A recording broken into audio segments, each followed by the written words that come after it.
Story 1. I was alone in the house we'd just bought because my wife stayed at the apartment with the kids while we did renovations. It was early winter, and the neighborhood had that too nice look, bright porch lights, fresh wreaths, not much foot traffic. The kind of place where you feel silly for being nervous until you're the only car in the driveway and the windows go black. I'd been painting for hours. Music low, phone on the counter. Every few minutes, I'd stop and listen to the quiet, just to prove to myself I wasn't jumping at nothing.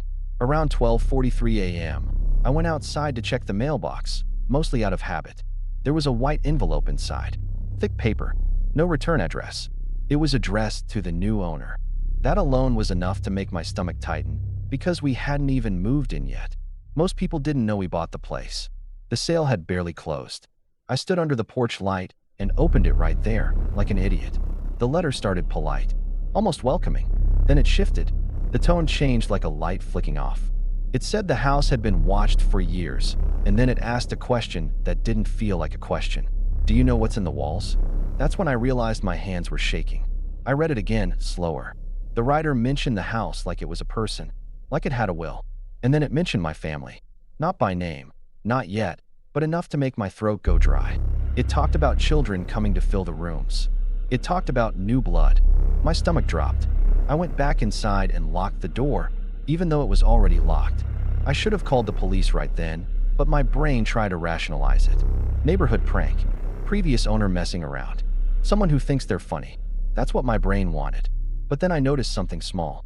The envelope wasn't stamped. No postmark. It had been placed directly in my mailbox, which meant whoever wrote it had been standing at the end of my driveway at some point. Close enough to see the house, close enough to know when I was there. I walked through the empty rooms with my phone flashlight on. Checking corners like that mattered. The house felt colder after reading that letter, like the words changed the air. The next morning, I showed my wife. We laughed once, the forced kind, like you do when you want a thing to be smaller than it is. Then we installed cameras, doorbell cam, a couple motion lights, one cheap interior cam pointed at the front door. Nothing fancy, but enough to make me feel like I had eyes. A few days later, I was there alone again, working late. At 1:17 a.m., my phone buzzed with a motion alert. Front porch. I opened the live feed expecting a cat. The porch was empty. No person, no animal, nothing. Just snow drifting sideways across the camera view. Then the feed stuttered. The screen froze for half a second, and the app flashed camera offline. My stomach dropped. That's when I heard a noise from inside the house. Not upstairs. Not a door. Something softer. A faint, slow creak that sounded like weight shifting. I stood still and listened. The house made that quiet, settling sound, and then, again, the creak. I told myself it was pipes. It was wood. It was the kind of noise houses make. But I still didn't move, because the noise wasn't random. It had a pattern, like step, pause, step. I backed into the kitchen without turning my back to the hallway, and I grabbed the only thing I could reach, which was a heavy metal flashlight. I hated how ridiculous I looked, standing in an empty house with a flashlight like a weapon. My phone buzzed again. This time, it wasn't a camera alert. It was an email notification from my own account. Subject line, turn around. My stomach dropped so fast I felt heat rush into my face. I didn't turn around. I couldn't. The interior camera was still connected, so I opened it, hands trembling so badly I almost dropped my phone. The camera showed the front door, and for a second, everything looked normal. Then the camera view shifted slightly, like something brushed against it. And in the top corner of the frame, just barely visible, was the edge of a hood, a shoulder, someone standing too close to the camera to be fully seen. That's when I realized they weren't outside. They were inside the house. My mouth went dry. My ears started ringing. I couldn't hear anything except my own breathing. I should have left right then. Instead, I did the dumbest thing, the thing people do when fear makes them stupid. I whispered, hello. Nothing answered. But upstairs, something creaked again. Slow. Then my phone buzzed again. Another email. I can hear you. I ran. Not toward the front door, not toward the person, just ran out the back like my body decided without asking. The cold hit my face like a slap. Snow under my shoes, loud and crunchy, like I was announcing myself to the whole street. I got in my car, locked the doors, and called the police with shaking hands. When officers arrived, they searched the house. No broken windows, No forced entry. No one found. They told me the obvious things. Could be a prank. Could be a hacked account. Could be someone messing with the camera. But the next day, another letter showed up. Same thick paper. Same no return address. And this time, it referenced a detail that only someone inside the house would have known. It mentioned the interior cam, where it was placed, and the angle. And then it said one line that made my stomach go numb all over again. Stop changing the house. We didn't move in. We couldn't. Because once you've been alone in an empty house and felt someone sharing the air with you, you can't unfeel it. And the worst part is, the person behind those letters, in the real case this is based on, was never identified. Story 2. This happened on a night so quiet you could hear the snow sliding off the roof in soft little dumps. We just put the kids to bed. My wife was exhausted. I was on the couch with the TV low, trying not to wake anyone. Around 1:10 a.m., I heard a sound from the back of the house, near the sliding doors. Not glass breaking, more like a hand testing the frame. A soft rattle, a push. I muted the TV and just listened, holding my breath. The sound came again, more forced this time. I walked toward the kitchen, every step feeling too loud. That's when I saw the motion light in the backyard flick on, bright white through the curtains. A silhouette moved across it. Fast. My stomach dropped. I didn't open the curtains. I didn't go outside. I didn't do anything brave. I grabbed my phone and called police. By the time they arrived, the motion light was off again, and the yard looked normal. Clean snow. No movement. They checked around, took a quick look, and told us to call back if we heard anything else. I hated how quickly the quiet came back. Like nothing happened. Like we imagined it. We tried to sleep. Maybe 20 minutes later, we heard it. A heavy thump from above us. Then another. It wasn't inside the ceiling at first. It sounded like it was on the roof. My wife sat straight up in bed and whispered, "Is that a person?" I didn't answer because I didn't want to say it out loud and make it real. Then a sound came through the ceiling, directly over the hallway. A soft scraping, like something dragging through insulation. My stomach dropped. That's when I realized if someone was on the roof, they could be trying to get in through the attic. And if they were already in the attic, we wouldn't see them until it was too late. I called police again, voice shaking, trying to keep it together. While we waited, we stood in the hallway with the bedroom doors shut, listening.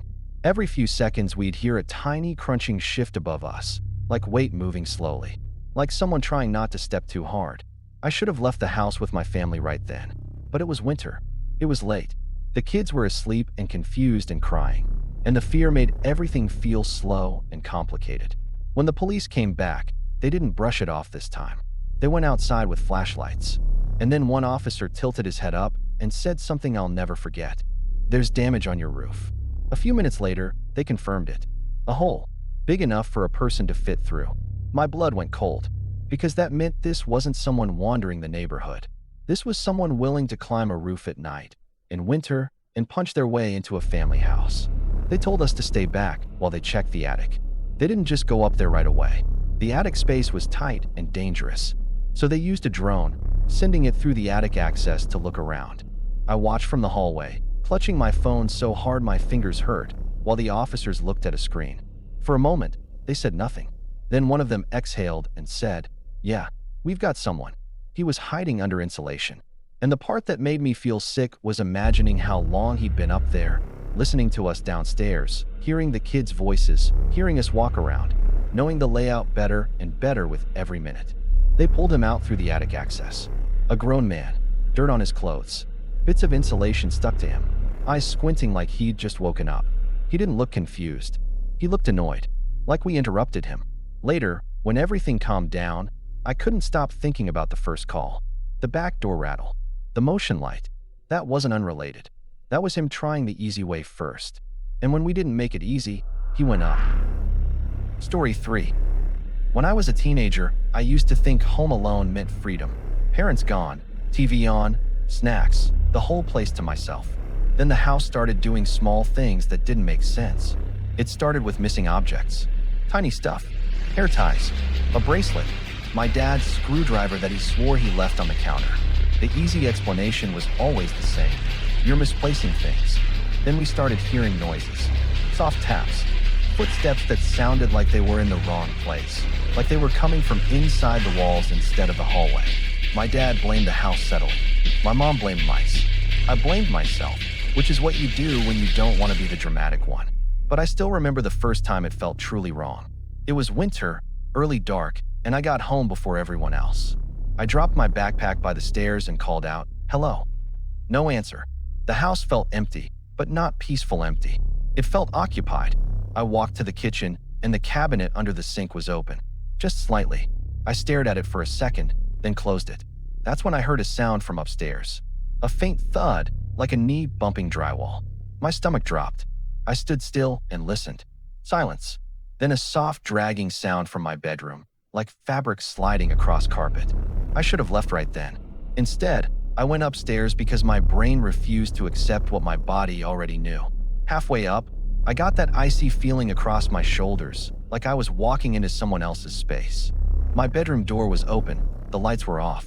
The closet door was closed, but the handle was turned, like it had just been touched. I stood in the doorway, heart pounding, trying to convince myself it was nothing. That's when the closet made a sound. Not a bang, not a slam. A slow, careful creak, like weight shifting behind it. My stomach dropped so hard I thought I might throw up. I whispered, "Dad." No answer. Then, from inside the closet, a voice whispered back. Not loud, not theatrical, just close, like someone speaking through cracked lips. "Don't scream." My body went cold. I couldn't move. I couldn't breathe right. Everything in me locked up.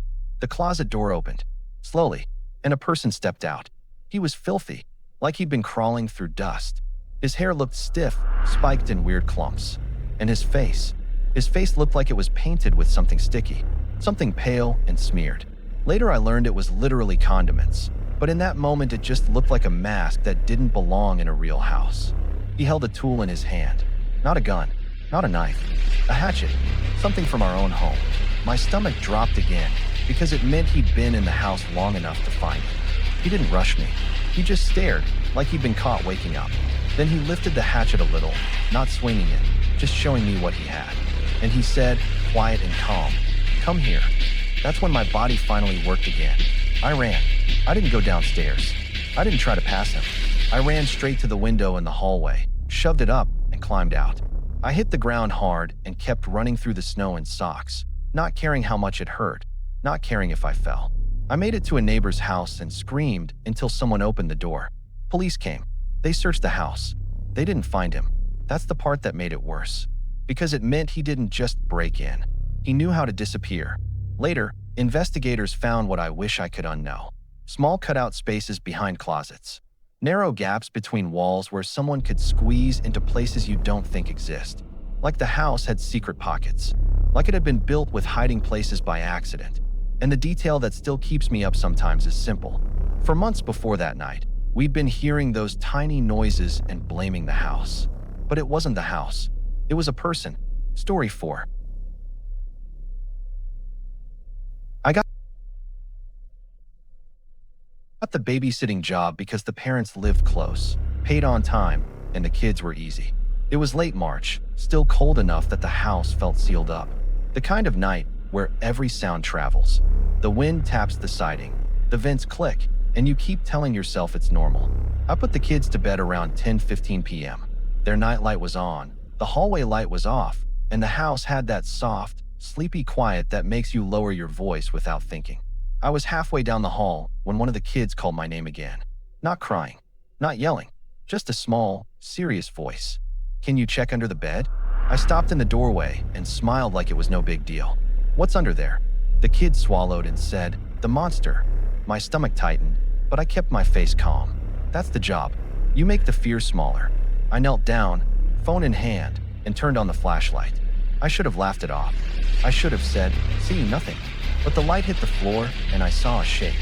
A shoulder, a cheek, a human eye reflecting back at me. That's when I realized I'd made a mistake by getting down on the floor. The man under the bed moved like he'd been waiting for that exact moment. He lunged out fast, not crawling, more like unfolding himself, and my body reacted before my brain did. I jerked back, hit my elbow on the bed frame, and the kid screamed. The man grabbed at my arm. I yanked away. We both stumbled, and in the chaos, one of the kids got knocked over, hard enough to start wailing. Everything after that went blurry and sharp at the same time. I remember the smell, sweat, and dust, like he'd been hiding in a crawl space. I remember his breath. I remember how quiet he was, like he didn't want to waste air. He didn't say anything at first. Then he hissed, "Shut up." That's when the fear turned into something else. Anger. Survival. Noise. I screamed. Not words, just sound. He flinched, just slightly, like the sound hurt him. And in that half second, he made a decision. He ran. Not toward me. Not toward the kids. Down the hall, through the house, and out before I could even see which door he used. I slammed the bedroom door, locked it, and grabbed my phone with shaking hands. My fingers kept missing the screen. When I finally got 911, I realized I was whispering, like he was still close enough to hear me. Deputies arrived, lights flashing against the windows, the whole neighborhood suddenly awake. They searched the house, checked closets, checked doors. No one. The worst part was the questions I couldn't answer. How long was he under the bed? How long had he been in the house before that? If he'd been there while I was making snacks in the kitchen, thinking I was alone. I found out later the part that made it colder. He'd lived there before, and he wasn't supposed to be there at all. There was a court order keeping him away from the property. They caught him the next day after a short chase. But even after that, I couldn't stop thinking about the same thing. The kid didn't invent the monster. The kid noticed it. Story 5. The first sign was the power. Not fully out, just weird. Lights would flicker for half a second. A charger would get warm for no reason. My Wi-Fi would drop, then come right back like nothing happened. It was late summer turning into fall, but nights were already getting cold, and my place had that creeping quiet where you can hear your own footsteps too clearly. I lived in a condo complex where everything underneath is crawl space. People joke about it. That's where the spiders live. Stuff like that. Then I started hearing a sound that didn't fit. A faint thump below the floor, late at night. Not pipes. Not settling. More like someone shifting their weight.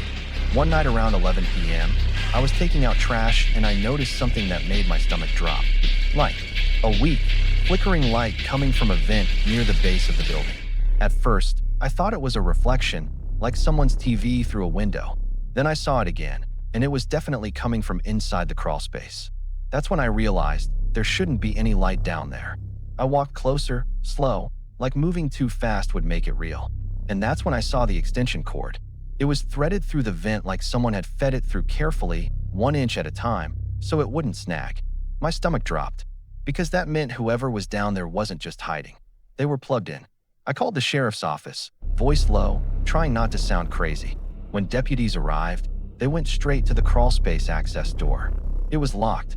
The owner came down with keys and tried them. None worked. That's when one deputy leaned in and pointed out something I hadn't noticed.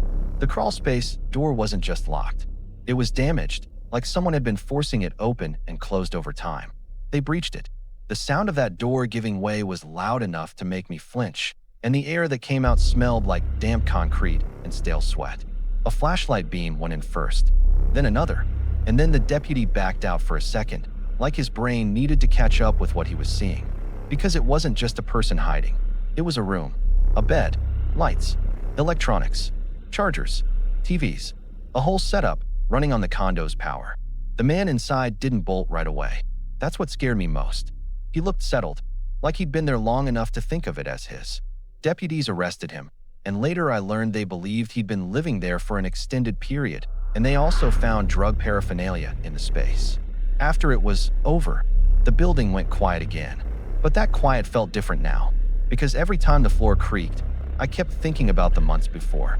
The flickering lights, the soft thumps, the tiny noises, all the times I told myself, it's nothing. It wasn't nothing. It was someone under my feet, learning my schedule. Story 6.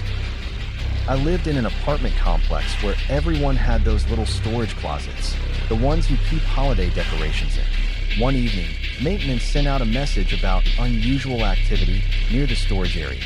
Most people ignored it. A few nights later, I was walking past that hallway and heard a sound I couldn't place. Soft shuffling above the ceiling tiles. At first I thought it was an animal, raccoon, possum, whatever.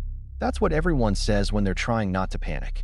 Then it happened again, closer, like someone crawling where no one should be able to crawl. My stomach dropped. I got to my unit and locked the door, then stood there in the dark listening, like that mattered. I could still hear it faintly, like footsteps that didn't want to be footsteps. That's when I realized the storage closet doors were supposed to be locked. So if the noise was coming from above them, someone had to be up there. Police were called in the real incident this is based on because a maintenance worker heard noises from the attic space above a locked storage closet. Officers showed up and inspected the attic space with a camera. They could tell insulation had been disturbed, but they didn't immediately see anyone. They called out, telling whoever was up there to come down. No response. That's when things got worse, because the silence didn't feel like nobody's there. It felt like someone's holding still. Officers deployed irritants into the attic space to force the person to move. And then the attic answered back. A sudden scramble, hard movement above the ceiling. Then a violent crack, like someone stepping on weak drywall. A foot punched through the ceiling, leaving a hole and raining down dust and insulation. That's the moment I can't get out of my head. The idea of watching that ceiling bulge, then split, realizing the person was always closer than anyone thought. After that, the man came down and was taken into custody. Reports said he faced burglary and related charges. But what stuck with residents wasn't just that someone was hiding up there. It was the logic of it. If somebody can get into the attic over a shared storage area, they can listen. They can wait. They can move when the hallways are empty. And even after the repairs, even after the new locks, people in that building said the same thing. Every time the ceiling made a noise, they still looked up. Story 7. The first time I noticed it, it was just a smell. It was around 11:40 p.m., and I'd been home alone all evening, half watching YouTube with the volume low so I could listen for the heater kicking on. Outside, it was that dead kind of cold where the streetlights look sharper than usual, and every car that passes sounds louder than it should. Then I caught it again, faint but unmistakable. Cigarette smoke. I don't smoke. Nobody in my family does. And the windows were locked because it was freezing. I walked room to room like the smell had a direction. Hallway, kitchen, living room. Nothing. But when I got near the garage, it got stronger, like someone had just exhaled. My stomach did that slow drop. I checked the garage door first. Closed. The side door. Deadbolt. I stood there for a second, holding my breath like that would somehow prove I was imagining it. That's when I noticed something else. A couple things had been off that week. Small enough to ignore, if I wanted to ignore them. A stack of mail that looked like it had been shifted. A drawer that didn't feel the same when I pulled it open. A few bills missing from a spot I always used. I should have left right then. Instead, I did what people always do. I tried to make it make sense. Maybe the smoke drifted in from outside. Maybe I'd left something cracked open. Maybe I was tired. Then I saw it. The attic access in the garage. The pull-down ladder. It wasn't fully open, but it didn't look flush anymore. Like it had been pulled down recently and shoved back up fast. I just stared at it, waiting for my brain to come up with a normal explanation. Nothing came. I grabbed my phone, turned the flashlight on, and pulled the ladder down the rest of the way. The air that came out of the attic was warmer than it should have been. That's when I realized there was heat up there. I climbed 2 steps, just enough to point the light into the space. And my beam hit a mattress pad tucked into the corner. A couple of empty food containers. A bottle of water. Something that looked like a jacket bundled up as a pillow. I went cold all over. I didn't climb any higher. I backed down so fast I almost missed a step. I locked myself in the car and called the police with shaking hands, like my fingers didn't belong to me. An officer walked the house with me waiting outside, watching the windows like I expected a face to press against the glass. They checked the attic too, but they didn't find anyone, just the setup, like whoever it was had gotten good at disappearing. The officer told me something that made my skin crawl. He said, basically, if someone made a space up there, they might come back. I barely slept. The next afternoon, I ran errands and tried to pretend I wasn't thinking about it the whole time. I kept telling myself it was over. Whoever it was, they'd been spooked. They'd moved on. When I got home, I walked up to the front door and tried my key. It wouldn't turn. For a second, I thought my lock was jammed. Then I realized why. It wasn't jammed. It was locked from the inside. That's when my stomach dropped for real. I stepped back and just listened. No TV, no music, no footsteps. Just that thick, normal silence people don't notice until it turns into a threat. My phone buzzed in my hand while I called again. When police finally went in, they found him inside the house, along with stolen items that had been missing. I didn't see his face up close. I didn't want to, because the only thing I could think about was how long he'd been above me, in the dark, listening to me live my life like it was his house too. And even now, if I smell smoke in a place it shouldn't be, my brain still goes straight back to that attic ladder. Story 8. It happened to someone 2 houses down from me, but I was close enough that it still feels like it happened in my own bedroom. It was early, like 9-10 a.m., that weird quiet part of the morning where most people are at work and the neighborhood feels abandoned. I was home alone that day, and I remember hearing a car door slam somewhere far off, then nothing. Then I heard shouting. Not screaming, not like someone getting hurt, more like someone yelling, confused and angry, like they'd found something they weren't supposed to find. I stepped to the window, and I saw my neighbor standing in his doorway, half inside the house, half outside, like he didn't want to commit to either one. A minute later, I saw police lights at the corner. That's when I realized this wasn't a normal argument. Later, my neighbor told me what happened. He said he'd noticed his lower door was open when it shouldn't have been, and inside, a bunch of stuff from the attic had been pulled down and dumped on the floor. At first, he thought it was an animal. Raccoon, squirrel, something like that. So he called out, not even scared yet, just annoyed. Then, from upstairs, he heard a voice. A man's voice. Not loud, not threatening, just too calm for the situation. Like the guy had been waiting. My neighbor went up, slow, holding his phone in front of him like that was going to protect him. And when he reached the attic opening, he saw legs hanging down through the insulation dust. That's when he realized someone was already inside his house, already above him, already close enough to grab him if he stepped wrong. He said he didn't even think. He just grabbed the guy's legs and yanked, hard, like pulling something heavy out of a ceiling that didn't want to let go. Insulation rained down like dirty snow. The man hit the floor and immediately started talking fast. He said his leg was broken. He said he didn't want trouble. He offered money. Like this was a traffic stop, like he could bargain his way out. My neighbor didn't argue. He just kept distance and waited for police, trying not to blink too long, trying not to give the guy any moment to bolt. I should have left right then, my neighbor said, but he couldn't. Because if he moved, he felt like the guy would move. The twist was what came out later. Police didn't treat it like a simple trespass. They said he'd been hiding up there, and they connected him to something more serious in the area. They even found evidence tied to a weapon hidden outside, like the attic wasn't his first choice, just his last one. And suddenly that quiet morning detail, the one that still makes my skin crawl, mattered. He hadn't climbed into that attic to sleep. He climbed into that attic because he needed somewhere to disappear, and my neighbor's house just happened to be the closest place with a ladder. Now, every time I walk past an attic access panel, I picture insulation falling like snow, and someone looking down from the dark, hoping you assume it's just an animal. Story 9. The first note showed up on our door like a prank. Plain paper, no name, no envelope. Just a sentence written like someone wanted us to know they didn't care about cameras or neighbors. Something like, "I know what you're doing." My girlfriend laughed it off, but the laugh was fake. I could hear it. Over the next week, the notes kept showing up, not just on the door, but on her car too. And then the calls started, over and over, hanging up when she answered. At first, we thought it was some random creep who saw her at work. That would have been bad enough. But then he started saying things that didn't make sense. Stuff like, "I saw you leave early today," or "You weren't at the place you usually go." Little specifics that told me one thing. This guy wasn't guessing. That's when I realized he was tracking her. We did all the normal stuff people do when they're trying not to panic. We checked her phone settings. We checked her bag. We checked her car quickly in the driveway with a flashlight, like a flashlight could find something designed to hide. We found nothing, but the feeling didn't go away. The feeling that wherever she went, somebody knew first. So we took her car to a friend's garage, the kind with the lift, because I wanted the car off the ground and I wanted to stop pretending this was going to solve itself. The moment the car went up, my friend pointed behind the rear plate and went, "What's that?" There was a small black pouch stuck back there, magnetic, like it belonged. Like it had always been part of the car. Inside it was an AirTag. I didn't even speak at first. I just stared, like my brain was trying to reject it. Then I did the dumbest thing, the most human thing. I connected to it. My phone pulled up the info, and right there was the number associated with it.